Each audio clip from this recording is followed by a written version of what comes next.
A wave of momentous change is sweeping through Massachusetts state government. Most of it is from Washington, but some is generated right here from the State House. Craig Sandler with the State House News Service joins us now to go through some of the more seismic shifts that really have Beacon Hill policymakers on edge. Good morning, Craig.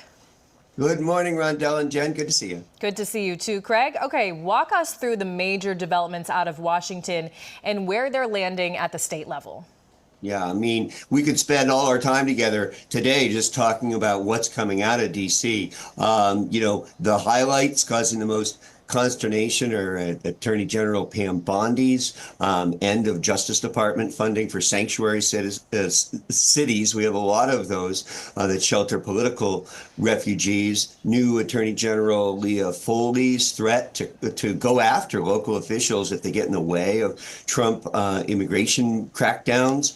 We have the linkage of transportation funding to birth rates, and our birth rate in Massachusetts is low, so we would take a hit there. And the end of funding for our health centers if they continue with diversity programs and gender identity programs. So it is a lot. And I'll tell you what, I think the thing that the Healey administration is most worried about hasn't happened yet, and that would be big changes to the Medicaid program, health care for the poor. That's $20 billion, 30% of our budget. And they're watching day by day to see if and when changes in Medicaid come down, because that's going to affect everything in state government. People in state government are watching Medicaid very, very closely. And, everyone with a stake should be watching closely, too. Huge effects at the state level, of course. And inside the State House this week, the House put major new limits and requirements on the state's right to shelter law for the homeless. Some are saying we're ending our status as the nation's only right to shelter state.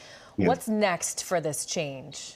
Well, representatives, as they passed it, said we're preserving right to shelter for Massachusetts residents. That's a long way from where they were a year or two ago, saying we're not going to make any changes to this program. But it's just costing too much. It goes to the Senate now. The Senate has to act quickly because technically the program's out of money. I don't think a lot of senators want to get rid of the rules we've had in place since 1983. But at this point, politically, I don't think they really have a choice, especially with what's coming down from Washington.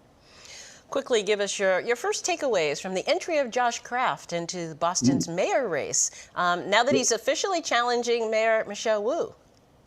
Right. I think like a lot of people at the State House, I'm interested in how the Boston delegation breaks Wu versus Kraft. It's 24, 25 reps and senators from Boston. They're influential. They've won their races, so they have big bases of support. Most of them are going to be with Kraft, but it's early days yet. Most of them are going to be with Wu. I should be very careful about that. It's early days. If a few prominent reps and senators surprise people and endorse Kraft, that gives him credibility and momentum. And it's that sort of thing that makes this an interesting and a fun race to watch.